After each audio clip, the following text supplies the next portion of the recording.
अस्सलाम वालेकुम। उम्मीद करता हूँ देखने वाले तमाम नाज़रीन खैरियत से होंगे। तो ये FPSC असिस्टेंट डायरेक्टर IB का पार्ट 2 है 2017 के पेपर का। तो चलें स्टार्ट करते हैं। UAE is a federation consist of dash emirates. अच्छा, अब UAE क्या है? United Arab Emirates. तो अब ये जो अमारात है ये मुख्तलिफ, आप इसको कह लें कि मुख्तलिफ स्टेट्स पे कॉन्सिस्ट है और ये यूनिफाइड हुई हुई हैं अंडर ए सिंगल गवर्नमेंट। तो इस क्वेश्चन में पूछा जा रहा है कि जो फेडरेशन है UAE की वो कितनी स्टेट्स या इसको एमिरेट्स हम कह सकते हैं उन पे मुश्तमिल है। तो इसका करेक्ट आंसर है 7। और मैंने आपकी आसानी के लिए इन तमाम स्टेट्स के नाम भी लिख दिए हैं। तो अब अबू धाबी, दुबई, शारजा, रास अल खैमा, अजमान, उमुल कवैन और फुजेरा, ये 7 जो हैं ये रियासतें हैं। और ये आपसे में भी सिंगल आउट करके भी पूछा जा सकता है कि आप इसका स्टेटस बताएंगे, ये कंट्री है या ये स्टेट है या ये अमारत है या क्या है, मतलब। तो ये जो 7 की 7 स्टेट्स हैं ये मिलकर UAE बनाती हैं। इसके बाद क्वेश्चन नंबर 24 है, which is the third largest party of Britain. तो जो ब्रिटेन की जो थर्ड लार्जेस्ट पार्टी है उसके बारे में पूछा गया है।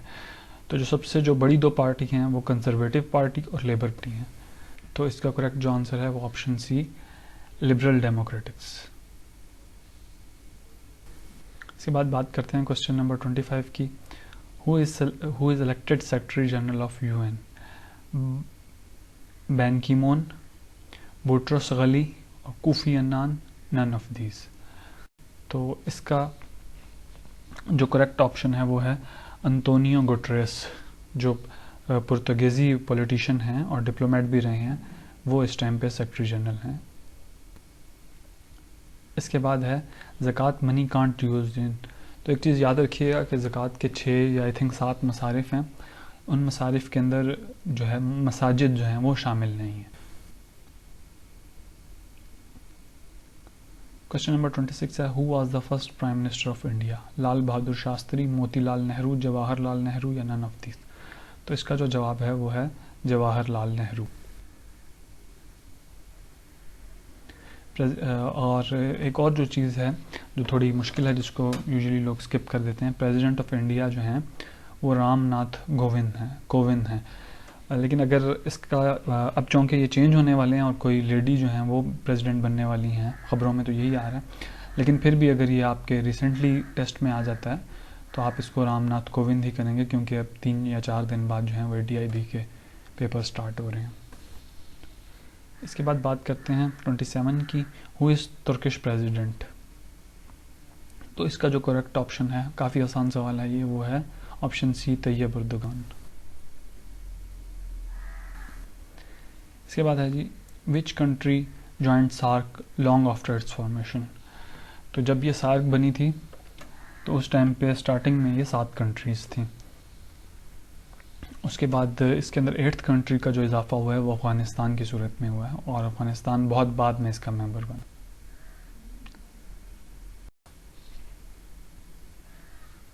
इसके बाद क्वेश्चन नंबर 29 है, Indus water basin treaty was signed in Karachi by Ayub Khan, Yahya Khan, Z Bhutto, none of these. तो जो इंडस वाटर बेसिन ट्रीटी हुई है वो 1960s में हुई है, तो उस टाइम पे अयूब खान की हुकूमत थी। तो इसका करेक्ट जो आंसर बनेगा वो खान बनेगा, ऑप्शन ए। इसके बाद क्वेश्चन नंबर 30 की बात करते हैं, which river was surrendered by Pakistan Indus water basin treaty.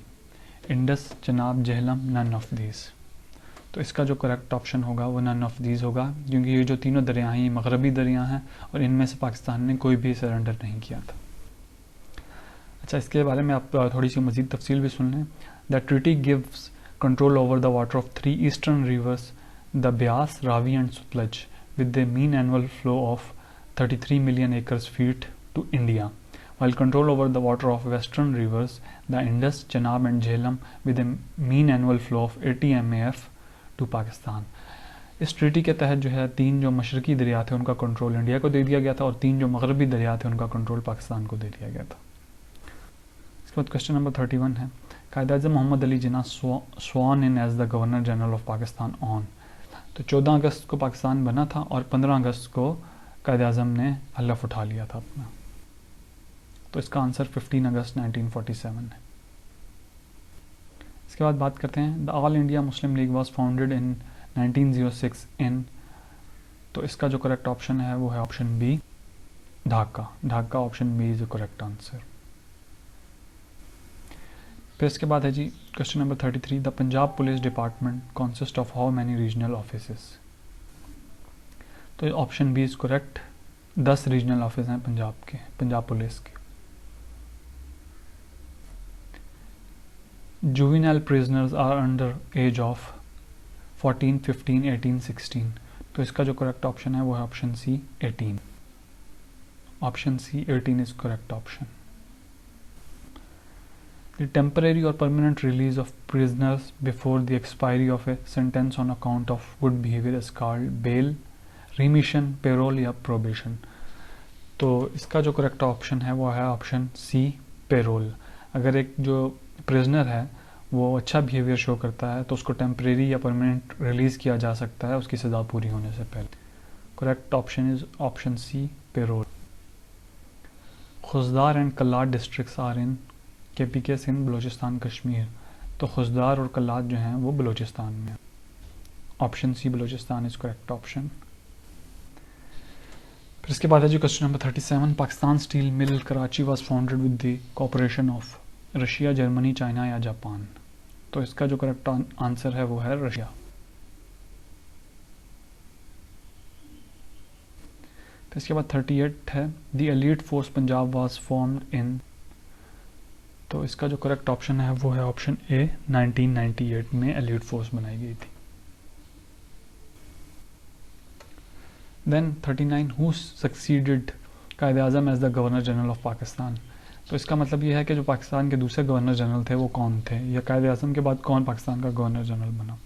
तो इसका जो ऑप्शन है वो ऑप्शन ए करेक्ट ऑप्शन है, ख्वाजा नाज़िमुद्दीन।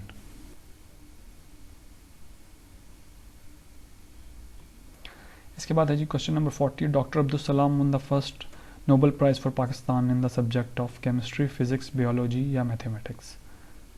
तो वो option B physics, option B is correct option. इसके बाद है जी when Warsaw pact was signed in, तो इसका करेक्ट ऑप्शन जो है वो है ऑप्शन ए 1955। वारसा पैक्ट जो है वो 1955 में साइन हुआ था। In Shanghai cooperation organisation what is the status of Pakistan.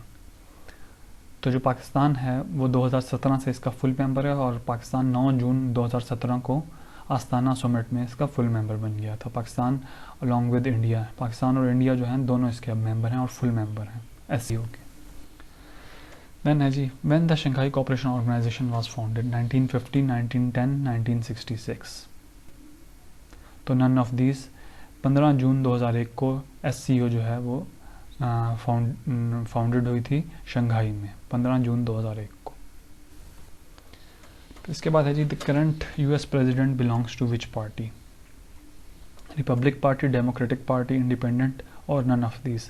अच्छा, जब ये पेपर आया था उस टाइम ट्रम्प जो थे वो सदर थे, लेकिन अब चूँकि जो है जो बाइडन आ चुके हैं तो अब ये डेमोक्रेटिक पार्टी है। जो ट्रम्प का ताल्लुक है वो रिपब्लिकन पार्टी। तो option B Democratic party is correct answer. फिर उसके बाद है Donald Trump is a native of state of, option A California, B New York, C Virginia और डी नन ऑफ दीज। तो option B New York is correct. इसके बाद है जी 46 number, on which day of November of leap year the US presidential elections are held. तो इसका जो correct option है वो है option C Sunday. Which country is member of BRICS? Pakistan, India, China, B and C. अच्छा, अब यहाँ पे मैं आपको एक चीज़ बताता चलूँ। आप ब्रिक्स को अगर देखेंगे तो ब्रिक्स जो है ये क्या है, BRICS। तो B for Brazil, R for Russia, I for India, C for China और S फॉर साउथ अफ्रीका। तो इसके अंदर P नहीं आ रहा। तो जब P नहीं आ रहा तो इसका मतलब है पाकिस्तान इसके अंदर शामिल नहीं है। तो B और C जो है दोनों, इंडिया और चाइना दोनों शामिल हैं। तो option D is correct, B and C। फिर इसके बाद है जी where are the last summit of BRICS held, Burma, China, Cyprus, India. तो जो अभी रिसेंट जो हुआ है वो हुआ है 23 और 24 को 2022, 23-24 जून 2022 को चाइना में, और वर्चुअल मोड था इस सब का।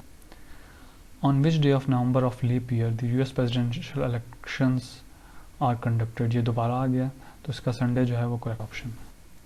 The Lowari pass connect Peshawar with Chitral, Gilgit, Swat या हमजा, तो लवारी पास जो है वो चित्राल को मिलाता है पेशावर से, तो इसका करेक्ट ऑप्शन जो है वो है ए।